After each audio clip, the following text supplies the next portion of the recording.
말씀과 우리 행함과 우리 나아가는 모든 발걸음들이 주님이 기뻐하시고 주님이 원하는 발걸음이 되게 해달라고 이 시간 함께 정말 기도하면서 예배로 나아가겠습니다. 주님, 그렇습니다. 우리의 고백이 되어지기를 원합니다. 오직 신실하시고 친구 되시고 오직 주님만을 고백하며 아버지, 정말 나는 무엇과도 주님과 바꾸지 않겠습니다. 주님만이 나의 모든 것이 되기를 원합니다. 우리의 삶의 고백이 되게 하여 주시옵소서. 우리의 모든 것들이 되게 하여 주시옵소서. 주님.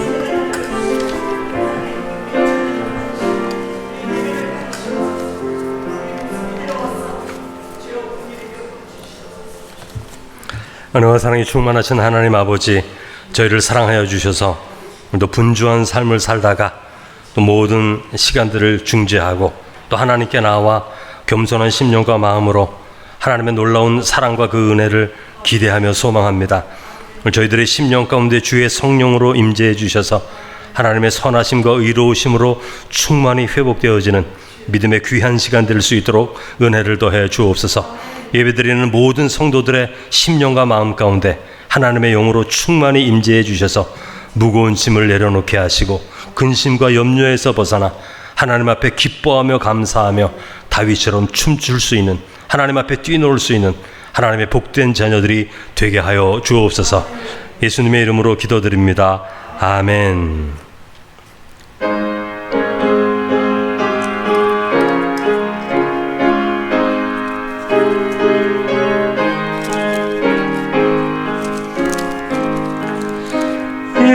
예수가 우리를 부르는 소리, 음성 부드러워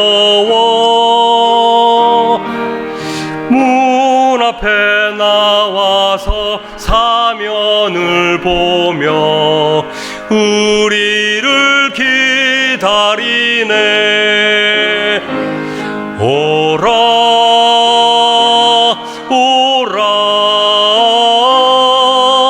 방황치 말고 오라.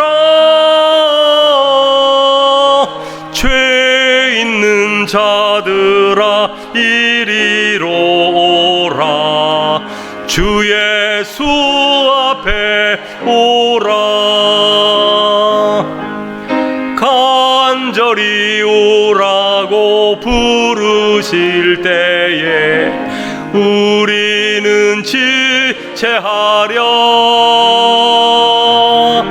주님의 은혜를 왜 아니 받고 못 들은 채 하려나. 오라 오라 방황치 말고 오라. 죄 있는 자들아 이리로 오라. 주 예수 앞에 오라. 세월이 살같이 빠르게 지나 쾌락이 끝이 나고 사망의 그늘이 너와 내 앞에 돌리며 가리우네. 오라 오라 방황치 말고 오라.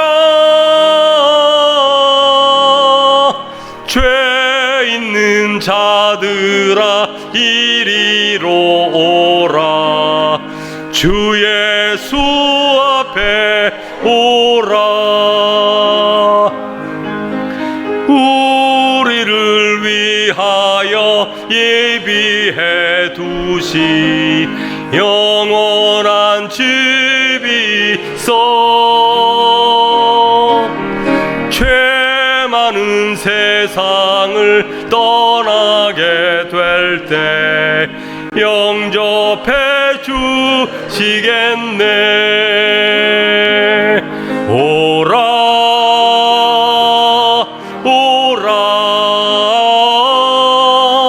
방황치 뛰지 말고 오라. 죄 있는 자들아 이리로 오라. 주 예수 앞에 오라.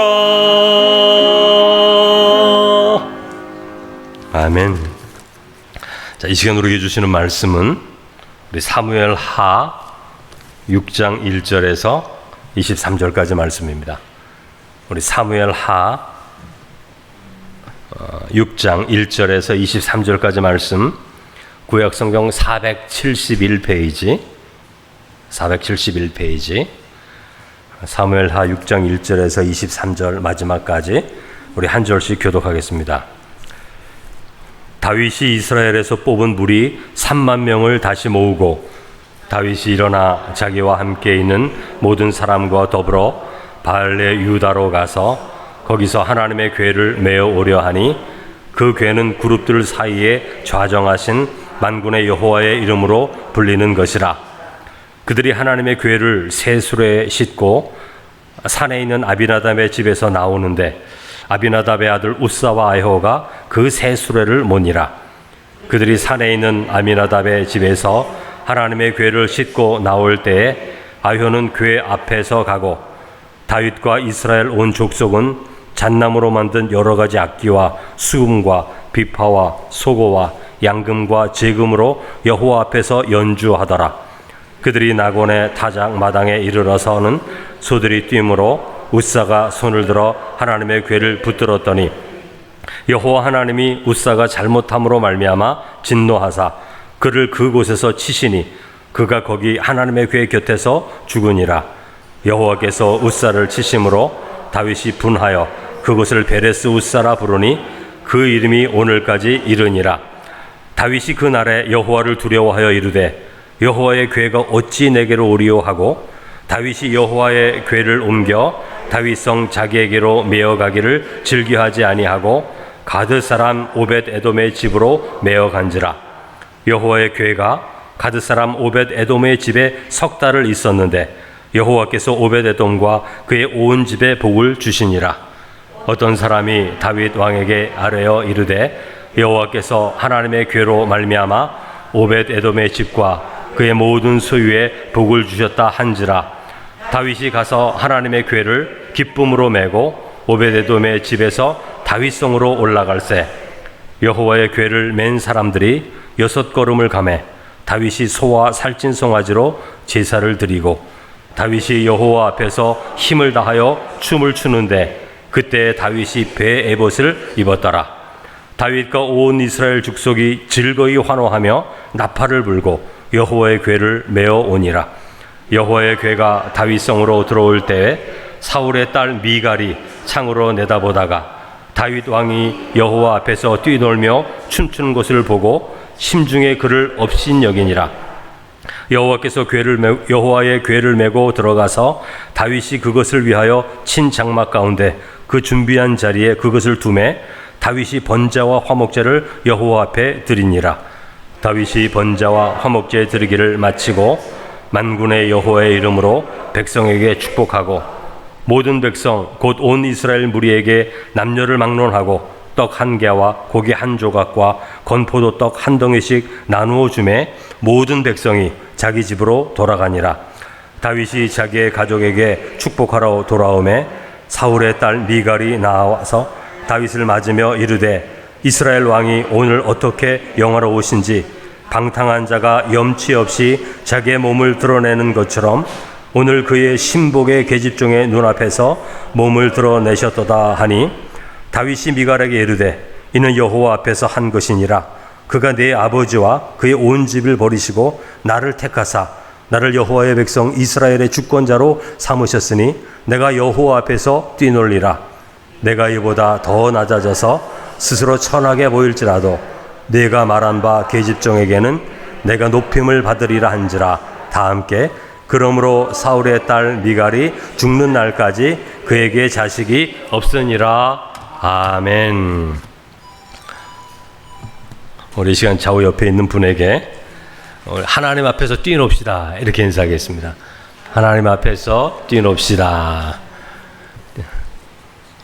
말은 하나님 앞에서 뛰놉시다입니다만 실제의 말은 하나님 앞에서 춤춥시다. 이런 뜻이에요. 이 말씀이.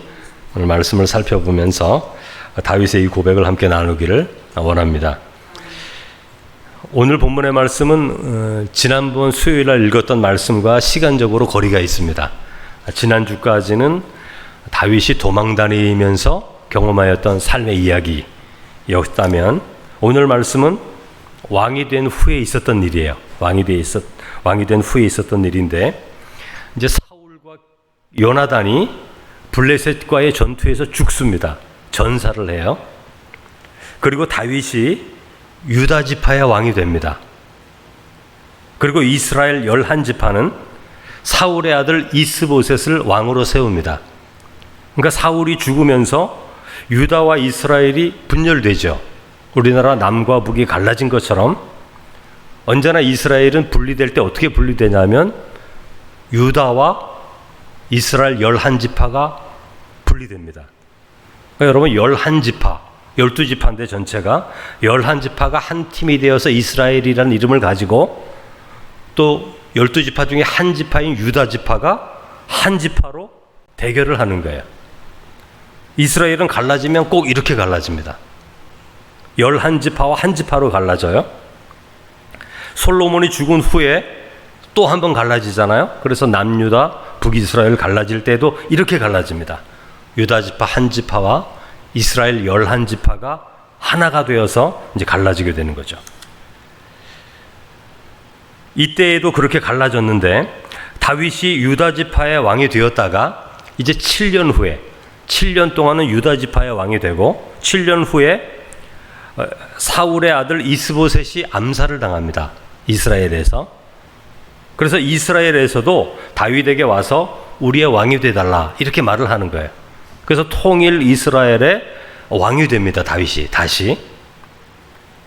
그 말씀이 사무엘하 5장에 있어요. 오늘 읽은 말씀의 앞부분에 있어요. 그리고 이 5장에 중요한 말씀이 있는데 다윗이 예루살렘을 공격합니다. 그때까지 예루살렘은 여부스 주민이 차지하고 있었던 땅이에요.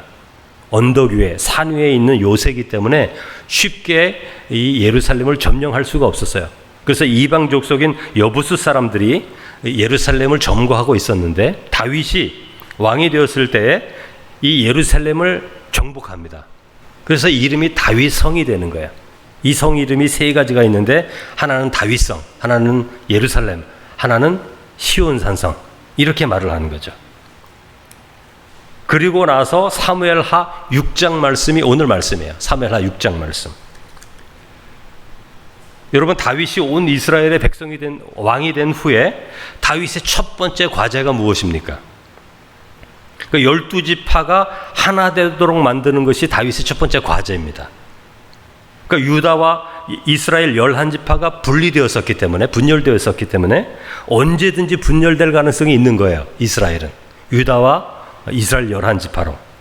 그래서 다윗이 야곱의 12지파가 온전한 이스라엘로 하나 되기를 원하는 거죠. 마음으로. 우리나라 사람들이 통일되기를 원하는 것처럼 그런 마음이 있는 것이에요. 그래서 다윗은 어떻게 하면 이스라엘을 옛날과 같이 12지파가 하나의 이스라엘로 연합될 수 있을까? 한 마음을 가지고 하나님을 섬길 수 있을까? 이렇게 고민하다가 그가 생각한 것이 뭐냐 하면 예루살렘 중심으로 한 신앙의 공동체를 세워야겠다. 이런 마음을 갖게 되는 거예요. 그래서 다윗이 하고 싶었던 것은 뭐냐 하면 오랫동안 방치되어 왔던 하나님의 언약궤, 이 법궤를 예루살렘으로 옮겨야겠다. 이런 생각을 하는 거예요. 법궤를 예루살렘으로 옮기면 12지파의 모든 백성들이 절기 때마다 예루살렘으로 오게 되잖아요. 유월절도 지키고 예를 들면 수장절도 지키고 오순절도 지키고 이렇게 절기를 지키러 오게 되고 하나가 되지 않습니까? 그래서 이스라엘 백성들을 하나 되게 하기 위해서 오랫동안 방치되어 있었던 언약궤를 예루살렘으로 옮길 계획을 갖게 되는 겁니다. 이 언약궤를 통해서 신앙의 공동체, 언약의 공동체를 만들어 가야겠다. 이 생각을 갖게 된 거죠. 여러분 다윗은 이렇게 좋은 마음을 가졌습니다. 사울 왕처럼 왕의 권력을 자신만을 위해 독점하는 그런 왕이 아니라 언약의 백성으로 이스라엘 백성들을 통치하려고 하는 거예요. 그런데 여러분, 당시에 하나님의 법궤는 어디에 있었냐 하면 오랫동안 방치되어 있었어요. 한 70년 동안 성소가 아닌 곳에 보관되어 있었어요. 아미나답의 집에 보관되어 있었어요. 본래 언약궤는 어디 있어야 되냐 하면 성소에 있어야 됩니다. 성소에. 엘리 제사장 때만 해도 엘리 제사장 때 성소가 어디입니까? 실로죠. 실로에 하나님의 언약궤가 있었단 말이죠. 그래서 실로에 언약궤가 있으니까 백성들이 때가 되면 찾아와서 성소에 찾아와서 하나님께 예배드리고 제사를 드리고 회개하고 축복을 받는 자리, 신앙의 중심지가 성소였단 말이죠. 그런데 엘리 제사장 때에 이스라엘과 블레셋의 전쟁이 있었는데 이스라엘이 블레셋에 패합니다. 패하니까 이스라엘의 지도자들이 이렇게 말을 하죠. 법궤를 이 전쟁터로 가져오라. 우리가 하나님을 의지해서 블레셋을 이겨야겠다. 이렇게 해서 법궤가 전쟁터에 가게 됩니다. 그런데 전쟁에서 이기기는커녕 블레셋 사람들에게 빼앗길 뿐만이 아니라 법궤를 빼앗길 뿐만이 아니라 블레셋 사람들에게 아주 대패배를 하게 되죠. 그때 법궤가 뺏깁니다. 블레셋 사람들에게. 그래서 블레셋 사람들이 그 법궤를 빼앗아서 자기의 성읍 다곤 신당의 법궤를 전승물이라고 생각하고 갖다 놓죠. 그런데 시간이 지나면 지날수록 하나님의 법궤가 있는 블레셋 지역에 하나님이 어떻게 심판하시냐 하면 악한 종기가 돌게 만드는 거예요. 여러분, 종기 들어봤어요? 저는 대학 1학년 때 몸에 종기가 나는데 이 팔 쪽에 종기가 나서 퉁퉁 이렇게 붑니다. 그 당시 이명래 고약이 있어서 고약을 바르기도 하고, 저희 학교에 무료로 이렇게 시술하는 의료 시설이 있는데 가니까 이렇게 칼로 찢더라고요. 고름을 그냥 꽉 짜가지고 그 속에다 붕대를 집어넣고 굉장히 열도 나고 아팠던 기억이 있는데, 하나님께서 이 블레셋에 종기 심판을 주는 거예요. 온 백성들이 그냥 열이 나고 힘들고 어렵습니다. 그러니까 블레셋 사람들이 깨닫는 거예요. 하나님의 법궤를 블레셋에 가져왔기 때문에 하나님이 심판하는 것이다. 그렇게 깨닫고 베세메스, 유다 땅인데 블레셋에서 가장 가까운 베세메스로 암수 2마리 수레를 걸어서 그 위에 하나님의 법궤를 올려놓고 베세메스로 그 암수를 보내잖아요. 그래서 베세메스 주민들이 법궤를 받습니다. 법궤를 받았는데 이 베세메스 사람들이 법궤에 무엇이 있는지 궁금하잖아요. 하나님의 십계명 돌판이 있고 만나 항아리가 있고 그리고 아론의 쌍난 지팡이가 거기 있는데 그걸 보려고 법궤에 무엇이 들었나 보려고 하다가 70명이 즉사하잖아요. 그래서 베세메스 사람들이 그 옆에 주민 기럇 여아림 동네 사람에게 야, 우리는 법궤를 가지고 있을 수가 없다. 너희들이 가져가라. 그래서 기럇 여아림 사람들이 와서 그 법궤를 가져다가 아비나답의 집에 둡니다. 그리고 엘르아살이라는 제사장이 이제 법궤를 지키는 거예요. 근데 다윗 때가 이를 때까지 70년 동안 이 집의 법궤가 머물게 되는 겁니다. 다윗이 온 이스라엘의 왕이 되고 시온 산성과 예루살렘 성을 빼앗고 첫 번째 하려고 했던 것이 오랫동안 방치되어 있었던 이 하나님의 언약궤를 예루살렘으로 옮겨서 장막 가운데 잘 두고 많은 사람들이, 이스라엘 백성들이 예루살렘에서 신앙의 중심을 가지고 아름다운 공동체를 세워 하나님을 섬기는 백성으로 만들기를 다윗이 원했던 것이죠. 그래서 이제 이 언약궤를 가져오려고 계획을 세우는데, 우리가 오늘 긴 말씀을 읽었습니다만 쉽게 언약궤를 가져오지 못했어요. 첫 번째는 실패했습니다. 그리고 두 번째는 성공하게 돼요. 이 두 번의 이야기를 오늘 말씀을 통해 나눠보려고 합니다. 여러분, 첫 번째는 1절에서 11절까지의 말씀인데 다윗의 첫 번째 시도가 완전히 실패합니다. 여러분, 다윗은 선한 마음으로 계획했어요. 기쁜 마음으로 계획했습니다. 믿음을 가지고 계획했어요. 근데 이게 하나님 앞에 받아들여지지가 않았습니다. 선한 마음의 계획과 뜨거운 마음의 열정과 최고와 최선의 노력으로 언약궤를 예루살렘으로 옮기려고 했던 다윗은 이 첫 번째 시도에서 큰 실패를 경험하는 거예요. 큰 실패를. 그러니까 이 실패에서 다윗은 하나님을 위한 열정과 충성보다 더 중요한 것이 있다는 것을 깨닫는 거예요. 여러분, 하나님을 향한 충성은 우리 자신의 마음이 기준이 되어서는 절대 안 됩니다. 내가 뜨거운 마음을 가지고 있다고 하나님이 다 받아주시는 거 아닙니다. 내 마음이 만족스럽다고 해서 하나님이 받아주시는 게 아니라는 거예요. 하나님을 향한 충성은 우리의 마음의 만족과 일치되지 않아요. 내가 기쁨으로 하나님 섬긴다고 해서 하나님도 기뻐하시지 않아요. 내가 모든 것을 다 드렸다고 해서 또 하나님이 기뻐하시는 것도 아니에요. 그러니까 그 기준은 우리의 열정, 우리의 만족함이 아니에요. 하나님께 드릴 때에는. 선한 일을 할 때, 옳은 일이라고 생각되는 일을 행할 때 그 자체로 그게 맞는 게 아니라는 것입니다. 그걸 다윗이 깨닫는 거예요. 다윗은 선한 일을 계획했고 옳은 일이라고 확신했지만 언약궤를 예루살렘으로 가져오는 일에 아주 실패를 합니다. 그래서 중단하죠. 3개월 동안. 여러분 6장 1절을 보면 다윗이 이 언약궤를 예루살렘으로 옮기기 위해서 얼마나 기쁜 마음으로 준비했는지를 알 수가 있어요. 다윗이 이스라엘에서 뽑은 무리 3만 명을 다시 모으고 이렇게 돼 있어요. 6장 1절에. 여러분 언약궤를 옮겨오는데 여러분 군인 3만 명이 왜 필요합니까? 이렇게 많은 사람을 다윗이 동원을 한 거예요. 엄청난 수입니다. 물론 언약궤가 있는 곳이 블레셋 접경 지역이어서 바알레 유다, 기럇 여림이어서 블레셋의 공격을 대비하기 위한 뜻도 있지만 너무 많은 사람을 지금 동원한 거예요. 3만 명을. 그러니까 다윗의 열심이 있는 거예요. 하나님의 언약궤를 가져오기 위해서 3만 명을 동원하는 거예요. 열심이 있는 거예요. 또 하나는 많은 이스라엘 백성들이 언약궤를 옮기는 이 놀라운 일에 참여하기를 원하는 겁니다. 이 은혜스러운 일을 목격하기를 원하는 거예요. 믿음이 성장할 수 있도록. 다윗은 그런 마음을 가지고 있는 거예요. 그러니까 다윗의 마음은 언약궤를 얼마나 사모하고 있는지를 보여주는 거죠. 여러분 사모하는 마음은 귀한 겁니다.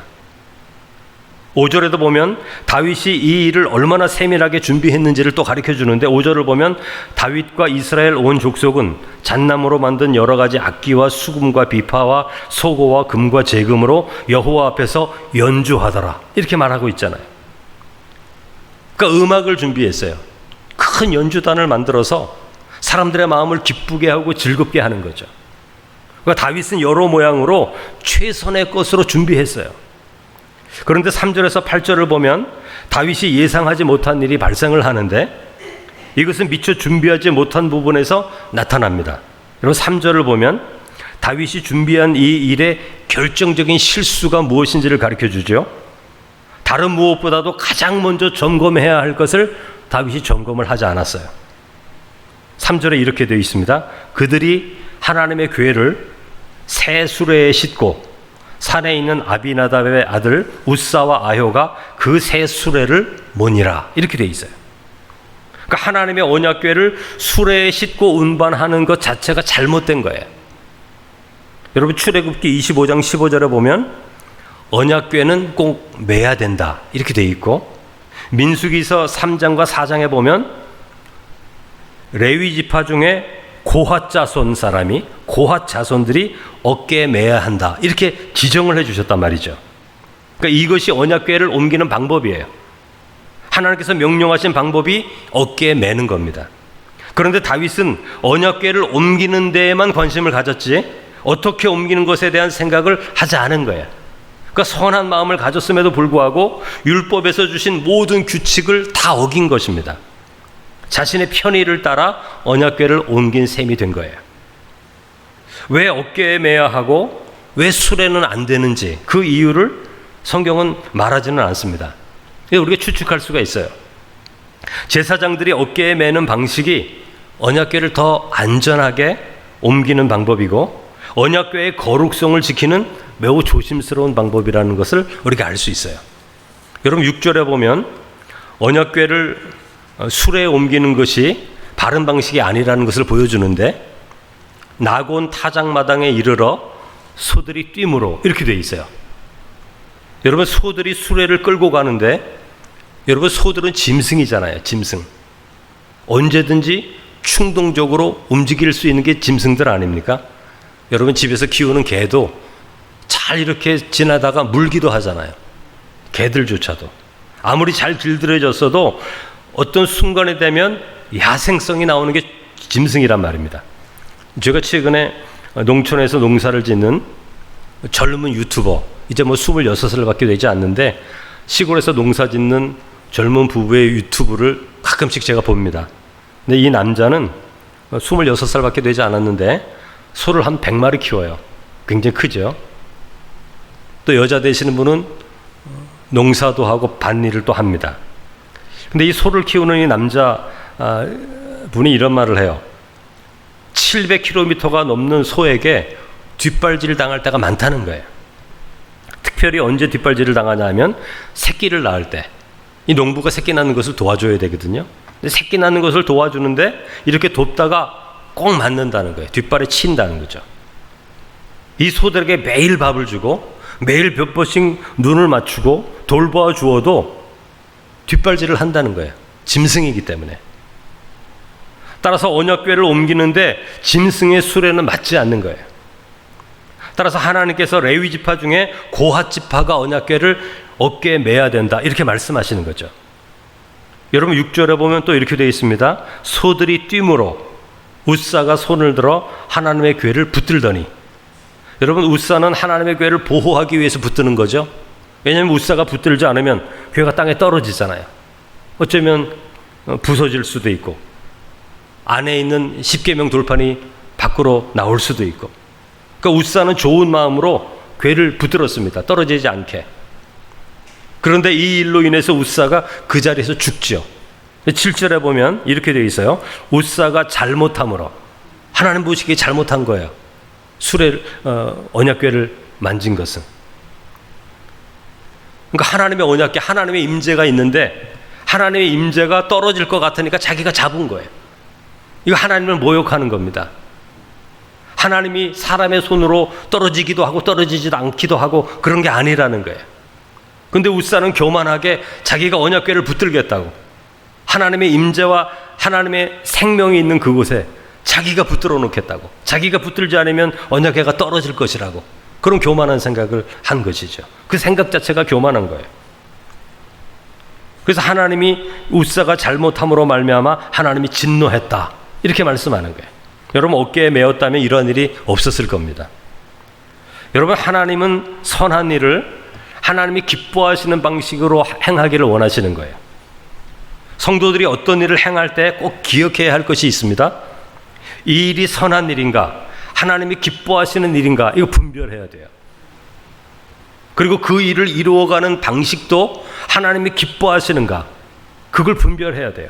어떤 분들은 이거 하나님이 기뻐하시지? 그렇게 생각하고 행하시는데 하나님이 기뻐하지 않는 방식으로 행해요. 하나님의 선한 일을 악한 방법으로 해요. 하나님의 선한 일을 미숙한 방법으로 해요. 하나님의 선한 일을 세상 사람처럼 행하고 있습니다. 그게 옳지 않다는 거예요. 그게 웃사가 행한 일입니다. 웃사가. 로마서 12장 2절, 너희는 이 세대를 본받지 말고 오직 마음을 새롭게 함으로 변화를 받아 하나님의 선하시고 기뻐하시고 온전하신 뜻이 무엇인지 분별하도록 하라. 분별하라는 거예요. 우리가 어떤 일을 행할 때 이것이 하나님이 기뻐하시고 이렇게 일하는 방식을 하나님이 좋아하시고 이런 일을 통하여 하나님의 성도들이 하나가 될 수 있는지 분별하라는 것이죠. 여러분 신앙은 우리 자신의 뜻과 고집을 주장하는 것이 아닙니다. 하나님의 기쁘신 뜻을 따르는 것이 신앙의 삶인 거죠. 여러분 웃사라는 이름의 뜻이 이런 뜻이랍니다. 고집, 힘, 강함, 그런 뜻이에요. 그러니까 이 이름과 웃사라는 사람의 행동이 굉장히 유사하죠. 자기 고집과 자기 힘과 자기 생각을 주장하는 거예요. 웃사는. 웃사는 제사장이기 때문에 어깨에 매는 법을 알았을 것입니다. 그러나 그는 자기 뜻을 고집하는 거죠. 자기 이름처럼. 자기 힘대로 하는 거예요. 자기 고집대로 하는 거예요. 그래서 하나님이 8절에 보면 웃사를 치셨다 이렇게 되어 있는데 다윗이 그곳 이름을 뭐라 그럽니까? 베레스 웃사, 웃사를 치셨다 이런 뜻이거든요. 근데 여러분 하나님이 베레스 웃사를 치셨다라는 뜻을 그의 이름을 집어넣어서 이름의 뜻으로 풀이하면 이런 뜻입니다. 하나님께서 그 고집을 꺾으셨다. 하나님께서 자기 주장하는 그 강함을 치셨다. 그런 뜻이 되는 거예요. 그러니까 하나님 앞에서는 자기 고집 가지고 완고한 마음 가지고 자기 생각 가지고 가다 보면 우사처럼 하나님이 치시는 거예요. 이렇게 다윗의 첫 번째 언약궤를 옮겨오는 시도가 가장 좋은 날을 기대했지만 가장 우울한 날로 마감이 되는 것입니다. 여러분, 우리들도 선한 일을 기대하고 좋은 날을 바라봅니다. 마음도 설레고 열심도 있고 헌신도 있죠. 그러나 그럴 때일수록 돌아봐야 되는 거예요. 이 일은 옳은 일이긴 한데 이 일을 행하는 방식이 하나님이 기뻐하시는 방식인가? 이걸 분별해야 되는 거예요. 하나님이 이것을 기뻐하시기 때문에. 인간의 만족을 위한 열심, 내가 만족을 해. 이렇게 막 헌신을 하니까 내가 너무 즐거워. 내가 만족이 돼. 이거 가지고는 하나님께서 받아주시지 않는다는 거예요. 그 일 안에는 방식조차도 하나님 보시기에 기뻐하는 방식이 되어야 되는 것이죠. 자기 만족을 위한 열심과 열정은 하나님이 기뻐하지 않으십니다. 아무리 큰 일을 해도. 오히려 하나님은 그러한 고집과 강함을 치시기를 원해요. 페레스 우사, 치시기를 원하시는 거죠. 여러분, 두 번째 12절에서 23절을 보면 다윗의 두 번째 시도가 이루어집니다. 언약궤를 기쁨으로 예루살렘으로 옮기는 그런 이야기인데, 여러분, 우사가 죽자 다윗은 언약궤를 옮겨오기를 중단하죠. 누구나 중단하죠. 우리가 교회에서 선한 일을 하다가 어려운 일이 발생합니다. 일단 중단하자. 그렇게 하지 않습니까? 백성들도 마음에 놀라고 우울해졌어요. 하나님의 임재를 기대했다가 하나님의 심판을 만났기 때문이죠. 모든 백성이 집으로 돌아가고 언약궤는 오벳 에돔의 집에 머물게 됩니다. 근데 여러분, 오벳 에돔도 이 언약궤를 자기 집으로 옮기는 것을 싫어했을 거예요. 아니, 하나님의 저주, 우사를 친 그 사건이 있는데, 아니, 그 언약궤를 우리 집에 오게 하라고 싫었을 겁니다. 그러나 강제적으로 그렇게 된 거예요. 여러분, 오벳 에돔이란 이름을 보면 이 사람이 유대인이 아니라는 것을 알 수 있어요. 유대인이 아닙니다. 성경에 보면 가드 사람이라고 되어 있는데, 이 가드 사람이라는 말은 블레셋 사람이다 이런 말이 될 수도 있는데, 여러 학자들은 꼭 그렇지 않다고 말해요. 가드라는 지명이 너무나 많이 있기 때문에 꼭 블레셋 사람은 아닐 수도 있다. 그러나 이 사람의 이름으로 봤을 때 이 사람은 외국인이다, 유대 사람이 아니다, 그렇게 결정을 짓죠. 오벳 에돔이란 뜻은 에돔이 이방 신의 이름이에요. 그래서 에돔의 종이다, 이런 이름의 뜻을 가지고 있는 이방인입니다. 그렇다면 언약궤가 이스라엘에 사는 외국인 오벳 에돔의 집에 석 달간 머물러 있는 거죠.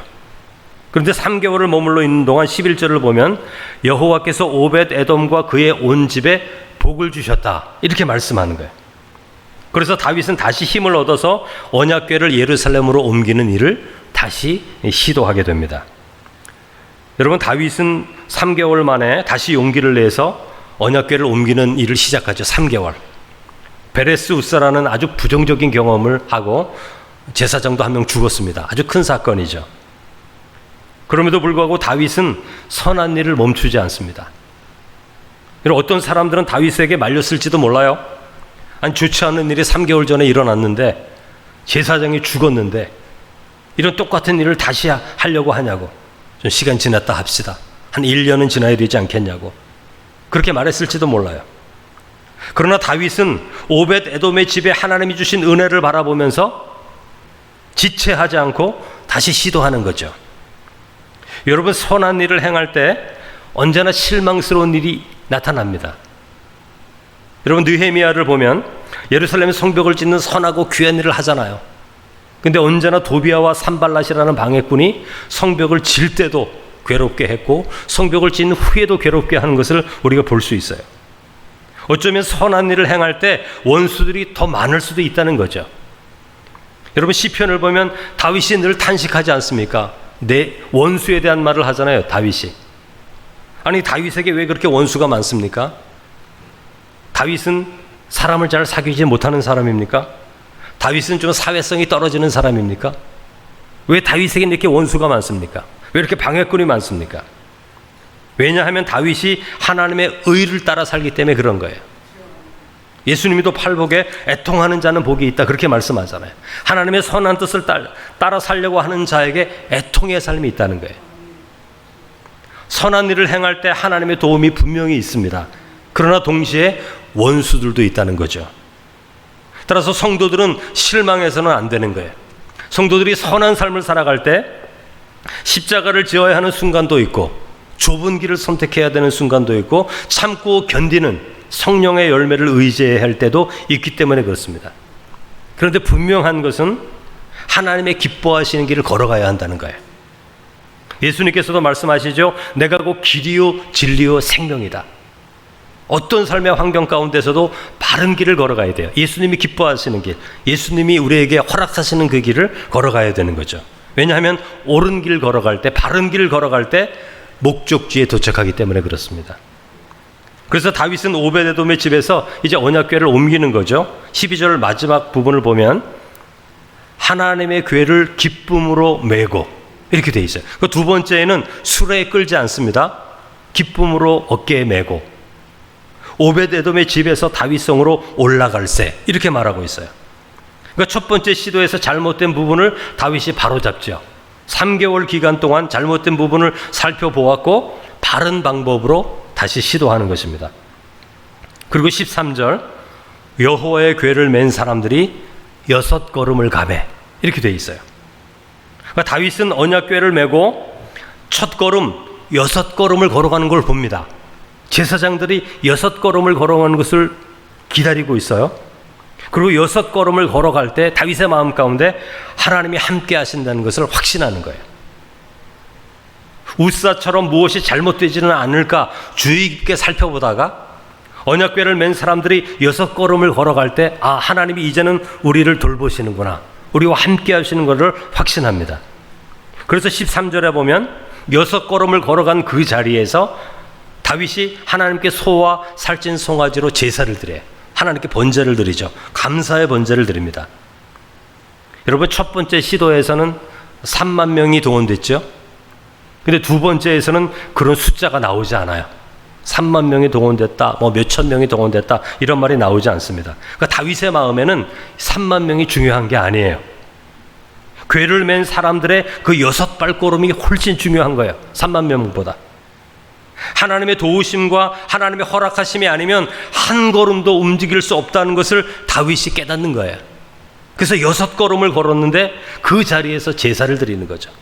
어떤 사람은 이렇게 말합니다. 6걸음으로 제사 드린 게 여기서 끝난 게 아니라 계속 반복됐다.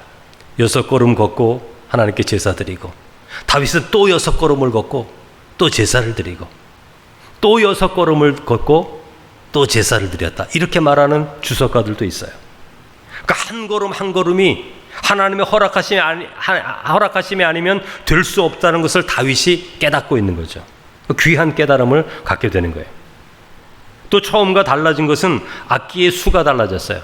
우리 첫 번째 시도에서는 수많은 악기 있지 않습니까? 두 번째는 악기는 단 하나, 나팔 하나 가지고 나왔어요. 나팔과 동시에 사람들이 외치는 소리, 기쁨의 외침, 감사의 외침, 예루살렘에 이르기까지 소리를 치며 감사하며 나팔 소리를 부르며 언약궤를 옮기게 된 것입니다. 또 14절에 보면 다윗은 임금의 옷을 입지 않았다 이렇게 써 있어요. 첫 번째 때에는 임금의 옷을 입고 나왔습니다. 자신의 존귀함을 드러내는 거죠. 근데 두 번째에서는 왕복을 다 벗어버리고 겸손하게 에봇을 입고 나옵니다. 제사장이 입는 겉옷 에봇을 입고 나오는 거죠. 에봇을 입고 예루살렘을 향해 가는 중에 여호와 앞에서 힘을 다하여 춤을 추었다 이렇게 말을 합니다. 그러니까 왕의 체면, 왕의 위엄, 왕의 권위를 다 내려놓은 거예요. 하나님 앞에서 다윗은 자신이 작은 자임을 깨닫는 거죠. 뛰면서 빙빙 돌면서 춤을 추면서 그 먼 거리를 걸어가는 거예요. 여러분, 시편 23편 마지막 절에 이때 다윗의 마음을 그대로 전달해 줍니다. 다윗의 마음이 이때 어땠을까? 시편 23편 마지막에 내 평생의 선하심과 인자하심이 반드시 나를 따르리니 내가 여호와의 집에 영원히 살리로다. 다윗은 언약궤가 들어오는 것을 바라보면서 하나님의 선하심과 인자하심의 영원한 약속이 자기에게 있다는 것을 믿음으로 확신할 뿐만 아니라 그 언약궤 앞에서, 그 성소 앞에서 내가 영원토록 그 가운데서 살겠다 이렇게 믿음으로 고백하는 거죠. 여러분, 17절에서 19절을 보면 다윗은 언약궤를 자신이 준비한 장막에 잘 이렇게 놓습니다. 그리고 번제와 화목제를 드리고 백성들을 축복하는데 남녀 모두에게 떡 한 개, 고기 한 조각, 건포도 한 덩이씩을 남녀 모두에게 주었다 이렇게 돼 있어요. 근데 여러분 여기에 남녀 모두에게 주었다는 말씀이 중요합니다. 여러분 이때에는 가부장적인 시대이기 때문에 남자한테만 주는 겁니다. 선물을 줘도 남자가 대표니까 그 가족에 남자에게만 주는 거예요. 근데 오늘 본문의 말씀에 보면 다윗은 남녀 모두에게 주었다. 이처럼 남녀 모두 동일하게 하나님의 선물을 받게 되는 거죠.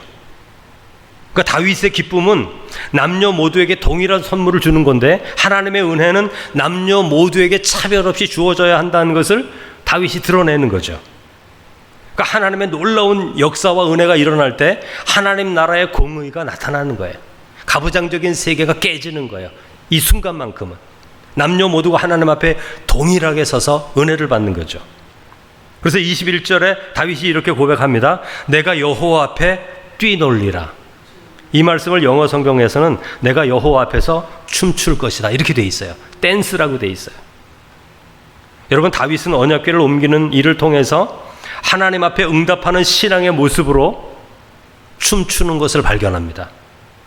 온몸을 움직임을 통해서 하나님을 찬양하는 것을 배우는 거예요. 머리와 생각과 마음으로가 아니라 기도와 찬양만으로가 아니라 온몸을 움직이고 춤추며 주님을 찬양하는 법을 배웁니다. 여러분 춤추는 사람은 어떤 사람이죠? 자유함을 경험하는 사람이 춤춰요. 자유함을 누리지 못하면 춤 못 춥니다. 부끄럽잖아요. 나이가 지금 50이 되고 60이 되고 70이 돼서 남자가 춤을 춰? 못합니다. 춤을 출 수가 없어요. 내가 왕인데 어떻게 춤을 춰요? 저 종들이 보고 있는데 춤을 출 수가 없어요. 그러나 자유한 자는 춤을 출 수 있는 거예요. 이 춤은 자유함 가운데 나오는 신앙의 고백이 되는 거죠. 기존의 엄격한 아주 틀이 박힌 그런 예배가 아니에요. 하나님 앞에 자유한 자가 기쁨으로 춤추는 것. 그냥 아이돌이 순서에 따라 춤추는 게 아니라 내 마음대로 추는 거야. 내 마음의 자유함이 나에게 원하는 대로 이렇게도 추고 저렇게도 추고 100명이 추면 100명이 춤이 다 다른 춤, 기쁨과 감사함으로 나오는 그런 자유함의 춤, 그 춤을 다윗이 추는 거죠. 왕일지라도 하나님 앞에 춤추는 자가 되어야 하는 거죠. 춤추는 자는 자유한 자예요. 권위와 권력과 교만과 미움을 가지고 있는 사람은 경직되어 있어서 춤을 출 수가 없습니다. 그러나 자유한 자는 춤을 추는 거죠. 하나님의 자녀들은 춤추는 자가 되어야 되는 거죠. 자유함을 경험하는 자가 되어야 하는 것입니다. 그래서 시편 30편 11절에 주께서 나의 슬픔이 변하여 내게 춤이 되게 하시며 나의 베옷을 벗기고 기쁨으로 띄우셨나이다. 이렇게 다윗이 말합니다. 여러분 오늘 우리를 둘러싸고 있는 모든 염려와 걱정, 불신앙과 미숙함을 떨쳐버리고 하나님 안에서 자유한 움직임, 춤추는 하나님의 백성, 자유함을 통하여 이 세상 어떤 것도 부끄러워하지 않고 염려하지 않고 근심하지 않고 하나님 앞에 춤추는 춤, 그 춤을 통하여 하나님께 믿음을 고백하는 그런 신앙의 공동체가 되기를 주님의 이름으로 축원합니다. 우리 이 시간 합심으로 기도할 때 우리 말씀을 생각하면서 우리 기도하겠습니다. 하나님 아버지, 선한 마음과 선한 열정도 하나님 앞에 순종해야 되는 줄로 믿습니다. 하나님께 헌신한다고 하면서 그것이 나의 기쁨이 되고 다른 사람에게는 슬픔이 되든지 나의 만족이 되지만 다른 사람에게는 불평이 되는 그런 일이 아니라 하나님께서 기뻐하시는 일이 되게 해달라고, 그러면 우리가 섬기는 모든 일들 속에서 하나님이 기뻐하시는 일대로 행할 수 있게 해달라고 여러분 기도하시길 바랍니다. 또 하나님의 뜻을 분별하는 성도가 되기를 원합니다. 우리의 고집과 우리의 강함과 우리의 힘, 우사와 같은 마음으로 행하지 않게 해주시고 이 모든 것들이 깨어지게 하셔서 베레스 우사가 되어서 우리의 고집은 깨어지고 선하고 아름다운 몸으로 순종할 수 있는 성도가 되게 해달라고, 선한 일에 실패했을지라도 다시 시작할 수 있는 용기, 아무리 방해가 있을지라도 하나님 앞에 선한 마음을 거둬 시작할 수 있는 하나님의 성도가 되게 해달라고, 결국에 하나님 앞에 자유함으로 춤출 수 있는 하나님의 자유한 백성 되게 해달라고 우리 주여 크게 한번 부르신 후에 우리 합심하여 기도하겠습니다. 주여 은혜와 사랑이 충만하신 하나님 아버지 감사합니다. 오늘 이 저녁 시간에도 저희를 사랑하여 주셔서 아버지 하나님의 믿음의 자리에 서게 하시며 오늘도 아버지 하나님의 주님 앞에 나와 기도하며 말씀을 들으며 찬양하는 이 복되고 아름다운 시간, 아버지 우리의 마음의 문을 열고 다윗과 같이 하나님 앞에 뛰놀며 춤추며 자유한 자의 아버지 특징, 자유한 자의 아버지 믿음의 고백, 어떤 사람도 의식하지 않고 우리의 부끄러움을 생각하지 않고 우리의 마음 가운데 주신 하나님의 성령의 자유함을 통하여 마음껏 기뻐하며 감사하며 춤추며 아버지 하나님 앞에 나아가 기뻐하며 간구하는 하나님의 자녀가 되기를 소원하오니 성령 하나님 아버지여, 다윗과 같은 심령을 저희 가운데 허락하여 주셔서 언약궤가 오는 그 긴 길, 아버지 오랜 아버지 하는 그 길 가운데 쉬지 않고 춤추며 달려가는 그 다윗의 마음을 우리 마음 가운데 허락하여 주셔서 사랑이 많으신 주님, 하나님 우리를 향하여 선한 일을 행하시고 하나님 우리를 통하여 하나님이 기쁘신 일을 감당하실 때에 아버지 춤추며 기뻐하며 그 일을 감당하는 하나님의 자녀가 될 수 있도록 역사하여 주옵소서. 우리의 고집과 우리의 강한 자아와 우리의 자존심은 베레스우사 깨어지게 하시고 아버지 하나님이여 채워주시고 온전히 아버지 하나님이여 우리 심령과 마음에 우리 아버지 하나님 자존심과 우리의 강함과 우리의 고집이 아니라 하나님의 말씀에 순종하여 하나님이 기뻐하시는 뜻을 따라 아버지 하나님이 믿음으로 춤추며 나아가는 하나님의 자녀가 될 수 있도록 역사하여 주시기를 간절히 원하고 기도하옵나이다. 우리의 선한 마음도 선한 열정도 하나님의 말씀에 복종하게 하시고 아버지 우리가 기뻐하되 다른 사람들은 소외되는 그런 헌신이 아니라 우리도 기뻐할 뿐만이 아니라 우리와 함께하는 아버지 동력자들도 함께 기뻐할 수 있는 하나님이 기뻐하시는 방식으로 하나님의 몸된 교회를 섬겨갈 수 있는 하나님의 자녀가 될 수 있도록 하나님 역사하여 주시기를 간절히 원하옵나이다. 하나님의 뜻을 분별하기를 원합니다. 아버지 하나님이 우리의 모든 고집과 우리의 자아를 끊어주시고 하나님이 기뻐하시는 믿음의 모습으로 나아갈 수 있게 하여 주시고 우리의 모든 고집들은 깨어져 나가게 하시고 순종하는 믿음으로 사랑하는 마음으로 용서하는 마음으로 담대히 나아갈 수 있도록 역사하여 주시기를 간절히 원하고 기도하오니 역사하여 주옵소서. 선한 일에 실패할지라도 다시 일어서게 하시고 선한 일에 실패했을지라도 중단되었을지라도 다시 믿음으로 기도하며 주 앞에 서게 하여 주옵소서. 우리는 쓰러질지라도 예수 그리스도 안에서 다시 일어나 하나님의 선한 일, 하나님의 의로운 일을 시작할 수 있는 하나님의 자녀가 될 수 있도록 역사하여 주셔서 마침내 주 예수 그리스도 안에서 아버지 춤추며 기뻐하며 자유한 자의 모습으로 회복되는 하나님의 자녀가 될 수 있도록 역사하여 주시옵소서.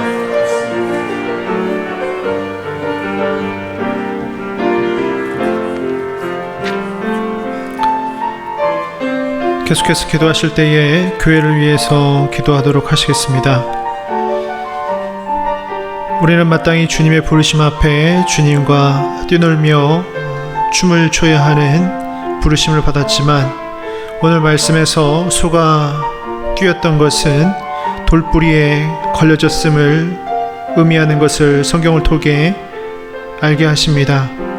한국 교회가 돌뿌리에 넘어졌다면 그러나 그것이 누가 보기에는 춤추는 모습으로 보일 수도 있겠지만 하나님 앞에서 진정 춤을 추는 한국교회의 모습인지 아니면 돌뿌리에 걸려 넘어지는 한국교회의 모습인지 우리가 영적으로 눈을 들어 구별하며 또 각성하고 회개하며 또 하나님과 친한 진정한 참 교제를 이뤄갈 수 있는 길이 무엇인지를 깨닫는 이 한국교회가 되게 해달라고, 우리 교회가 되게 해달라고, 나의 신앙이 되게 해달라고, 직분자의 신앙이 되게 해달라고, 돌불에 걸려지는 신앙이 아니라 하나님과 함께 참 교제를 나눌 수 있는 한국교회, 세계 열방의 교회가 되게 해달라고 주여 한번 부르시네 함께 기도하도록 하시겠습니다.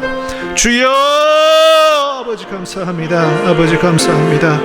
오늘도 주시는 말씀을 통하여서 우리가 어떠한 말씀을 가지고 주님 부르심 앞에 나아가야 할지 바라보게 하시니 감사를 드립니다. 돌뿌리에 걸려서 넘어져가는 인생들, 아버지 돌뿌리에 걸려 아버지 넘어가는 아버지의 한국교회의 현실을 바라보며 하나님 아버지 우리가 어디에서부터 잘못되었는지, 하나님 아버지 왜 돌뿌리에 걸려 넘어졌는지, 왜 아버지 어깨에 매어야 할 아버지 언약의 말씀을 하나님 아버지 사람의 생각대로 하나님 아버지 상식대로 아버지 따라 행하였는지, 아버지 그리하여 아버지 우리의 생각대로 하나님의 아버지 방법대로 하지 못한 저희들의 죄를 하나님 아버지 바라보게 하여 주시고, 하나님 아버지 이태원 제일교회 가운데서도 하나님 아버지 우사의 역사가 아니라 아버지 성령 하나님의 역사만이, 아버지 말씀의 역사만이 아버지 역사하심으로 인하여서 아버지 창조의 사역을 바라볼 수 있게 인도하여 주시고, 아버지 주님께 나아갈 수 있는 길로 아버지 저희들의 발걸음이 인도함을 받을 수 있게 은혜를 더하여 주시옵소서. 하나님 아버지 직분의 아버지 구별됨을 허락하여 주셨사오니 각자의 직분에 맞는 대로 하나님 아버지 말씀 위에 서게 하여 주시고, 하나님 아버지 그 직분을 넘어선 일이 없게 하여 주시고, 부르신 가운데서 아버지 충성할 수 있는 아버지 저희들의 아버지 삶이 되게 하여 주시옵소서. 아버지 주님께서 구별하여 주신 것처럼 아버지 오늘도 저희들 아버지 주님의 부르신 가운데에 아버지 성결을 이루어갈 수 있게 인도하여 주시고, 아버지 구별되었습니다. 아버지 스바디아의 아버지 말씀처럼 아버지 혼탁하여진 그 시대에 아버지 말씀이 혼탁하여지고, 하나님 아버지 믿음이 혼탁하여지고, 아버지 주님을 정종하는 이들의 마음이 혼탁하여지고, 아버지 주님의 백성들의 아버지 삶과 문화가 혼탁하여졌던 것처럼 하나님 아버지 오늘 저희들의 하나님 아버지 소견에 따른 아버지 신앙이 되지 아니하게 하여 주시옵소서. 하나님 아버지 말씀이 무너졌다면 하나님 아버지 말씀의 아버지 단을 다시금 세울 수 있게 인도하여 주시고, 하나님 아버지 저희들 아버지 거룩함을 아버지 무너져 버렸다면 하나님 아버지 말씀의 거룩함을 세워갈 수 있게 인도하여 주시옵소서. 아버지 직분의 거룩함을 아버지 다시금 세워갈 수 있게 인도하여 주시옵소서. 아버지 선한 마음이 중요한 것이 아니라 하나님 아버지 주님의 말씀이 아버지 기준이 되는 것을 하나님 아버지 바라볼 수 있게 인도하여 주시고, 하나님 아버지 그 기준 위에 하나님 아버지 우리의 감정과 아버지 이성까지도 아버지 복종할 수 있는 은혜를 더하게 하여 주시옵소서. 하나님 아버지 한국교회에서 선포되어지는 말씀이 아버지 참 진리 가운데 선포되어지는 말씀으로 아버지 이루어질 수 있게 은혜를 더하여 주시옵소서. 하나님 아버지 사람의 생각으로 선포되어지는 말씀들이 아니라 하나님 아버지 주님의 말씀 위에 아버지 선포되어지는 아버지 거룩한 복음의 말씀으로 아버지 증거될 수 있게 은혜를 더하여 주시옵소서. 하나님 아버지 이스라엘 백성이 북이스라엘이 10지파로 나뉘어지고 하나님 아버지 남지파가 아버지 유다가 아버지 2지파로 나뉘어졌던 것처럼 아버지 편을 나누는 아버지 한국교회가 되지 아니하게 하여 주시고, 하나님 아버지 이태원 제일교회가 되지 아니하게 해주시고, 아버지 모였을 때마다 아버지 갈등과 할아버지 쟁론으로 하나님 아버지 다투는 교회가 되지 아니하게 하여 주시고, 아버지 10지파든지 2지파든지 아버지 주님의 뜻이 있는 그곳에 우리의 마음이 있게 하여 주시고, 우리의 생각이 있게 하여 주시고, 우리의 실천이 있게 하여 주시옵소서. 이 한국교회 아버지 열방의 교회 아버지 다시금 성경으로 돌아갈 수 있게 인도하여 주시고, 하나님 아버지 성경 위에서 아버지 믿음의 한 걸음걸음을 아버지 나아갈 수 있게 은혜를 더하여 주시옵소서. 아버지 간구하며 주 예수 그리스도 이 시간에 나라와 경제와 정치 문화를 위해서 기도하도록 하시겠습니다. 아픔의 역사가 있는 이 민족 가운데에 정리할 것은 정리해야 할 것이고, 용서해야 할 것은 용서해야겠습니다. 첨예하게 대립되어져 있는 여러 정치적인 사안들 가운데에 이 민족이 과연 어느 길로 나아가는 것이 바른 길이고 선한 길이고 주님께서 인정하시고 기뻐하시는 길인지를 교회가 먼저 알게 하여 주시고, 지도자들이 알게 하여 주시고, 그리하여 이 민족이 다음 세대에 이 나라의 문화와 유산을 물려주는 것이 아니라 믿음의 신앙의 유산을 물려줄 수 있는 대한민국으로 설 수 있게 하나님 아버지 이 민족을 굽어 살펴달라고 주여 한번 부르시네 함께 기도하도록 하시겠습니다. 주여 아버지 감사합니다. 하나님 아버지 감사합니다. 아버지 6.25 아버지 동란의 아픔을 겪었던 이 민족입니다. 아버지 남과 북으로 아버지 나뉘어졌던 아버지 이 민족입니다. 아버지 일제치하 가운데에 식민 통치를 받았던 아버지 이 민족입니다. 저희들의 아버지 마음이 찢어지고 아버지 가족이 찢어지고 하나님 아버지 생각과 이념과 이데올로기가 찢어져 아버지 봉합되어지지 못한 채 해방을 맞이하고 하나님 아버지 지금까지 걸어왔던 아버지 대한민국입니다. 하나님 아버지 많은 역사 가운데에 아버지 구비구비해지는 아버지 역사 가운데에 아버지 풍전등화 같은 아버지 이 역사 가운데에 주님께서 지켜주지 아니하셨다면 아버지 이 민족 아버지 희망을 이루지 못하였음을 바라봅니다. 아버지 다시금 아버지 식민지의 삶을 살아갈 수밖에 없었던 아버지 연약한 민족이었던 것을 바라보게 합니다.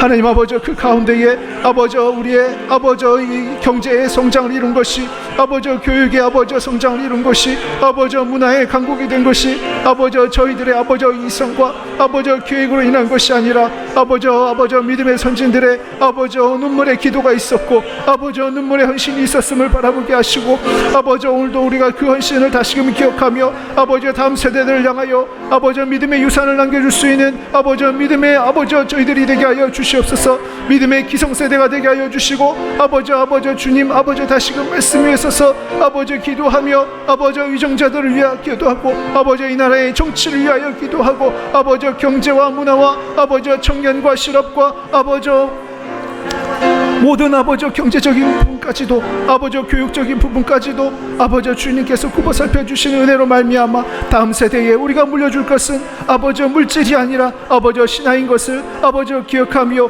가르칠 수 있는 저희들의 신앙의 본이 되게 하여 주시옵소서. 아버지 주님 긍휼히 불쌍히 여겨주시고 아버지 함께하여 주시옵기를 간구하며 주 예수 그리스도의 이름으로 기도합니다.